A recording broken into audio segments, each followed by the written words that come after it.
Take it off, thank goodness. I work so hard out there. I can't. No, I'm kidding. Well, Taylor Johnson, welcome to Bellator, man. Congrats on the win. Quite the first impression. How are you feeling after that one? Oh, I feel great, man. Ed's just such a nice guy. I don't like, potentially injuring your opponent like that, but great dude, great opportunity, and I'm just super excited, man. All glory to God. Yeah, and when you started working for that, how confident were you that you were going to be able to pull that off? As soon as I realized he wasn't, super savvy in that position, I knew I was going to get the sub. Talk to me about what the last year plus has been for you. You went through LFA and you were undefeated, head full of steam into the Contender Series. You suffer a loss. How did that make this win even a little bit better for you? Yeah, it definitely did. The Contender Series loss was just me getting a little too excited, wanting to get that contract coming out, and just, I like my parents say, my dad says, I went at him like I was killing snakes. I was just getting after it. This fight, I wanted to come out a little more reserve, and pulling out the W in the first round, first couple minutes was a huge opportunity. Huge opportunity. And coming in and winning is one thing, but beating a guy like Ed Ruth in the fashion you did is another.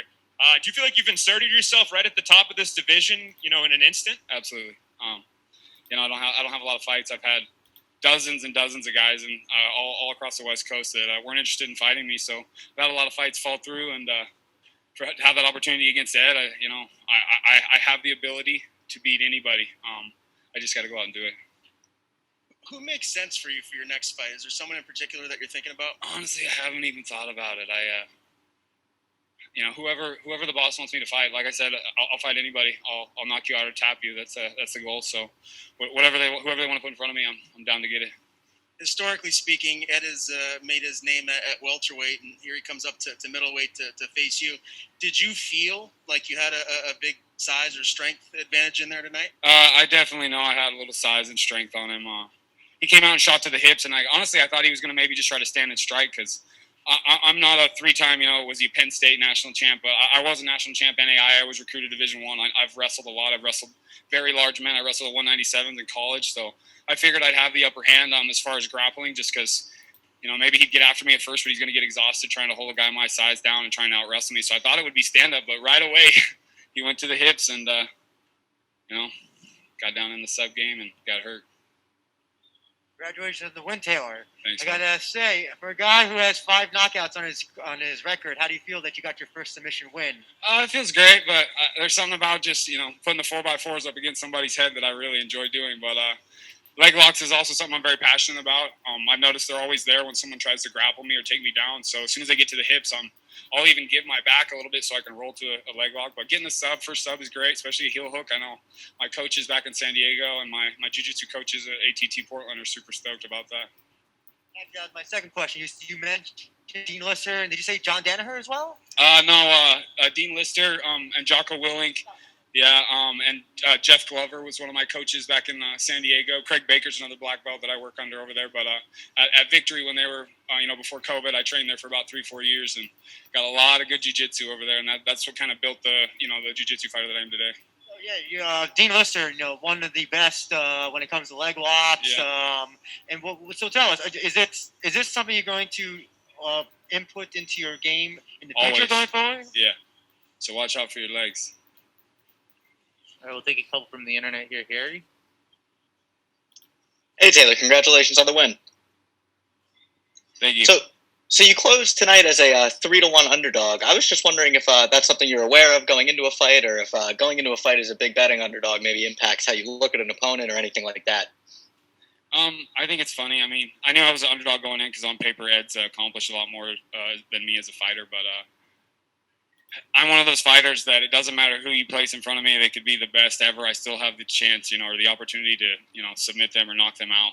Even if I'm exhausted, even if I'm getting beat up, you still are in danger always. So.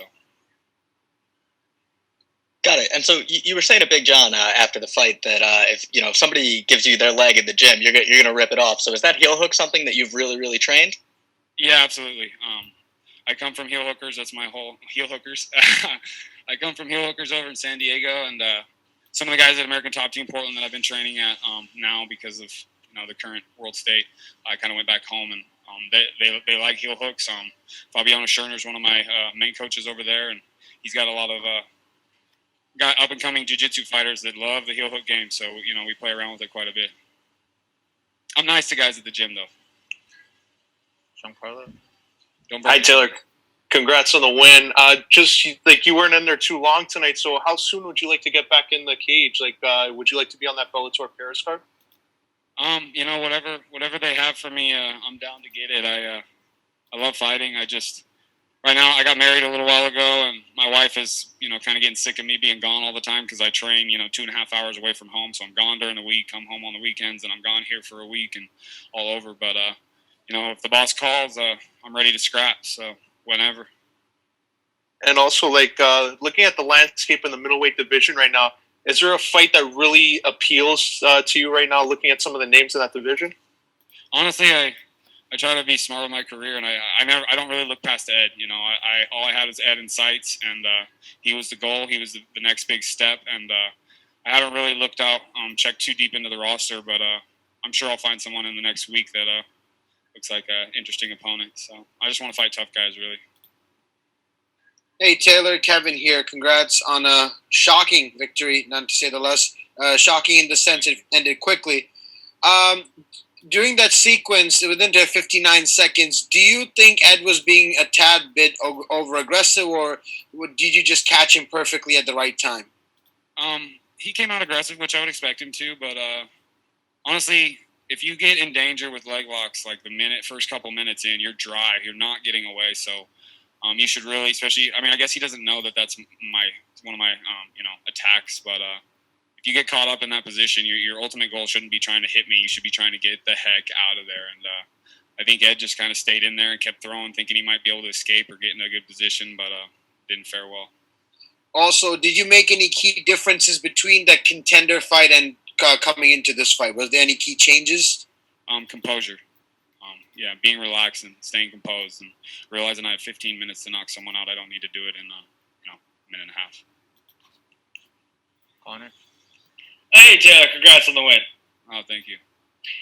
After being originally slated for that August 7th card, and then, obviously getting the win tonight over a guy like Ed and on the main card too, could you imagine, a much better scenario than this?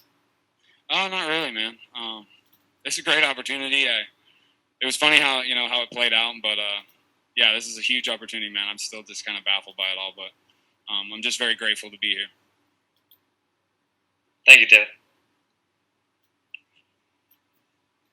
Sean?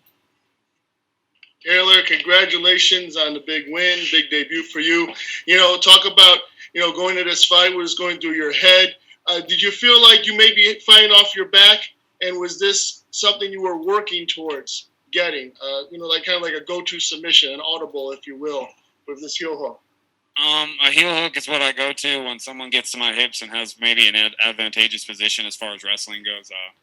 I always, in wrestling, I would do some kind of fancy roll, Granby rolls, any kind of roll to create a scramble, and I kind of transitioned that into jiu-jitsu or into MMA now, and so seeing that Ed got to the hips and started attacking, I was like, I'm just going to let him, finish the takedown. I'm going to roll and start wrapping up the legs because I know I'm a little bit larger man. I got bigger legs, and it seemed to work out.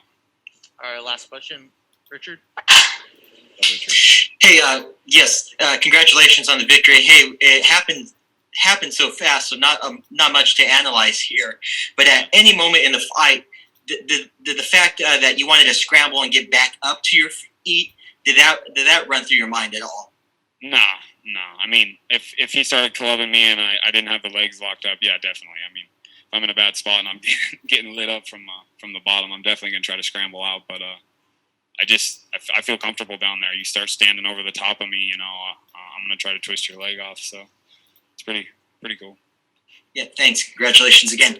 You're welcome. Thank you very much. All right, thank you very much, Taylor. Congrats. Thank you, guys.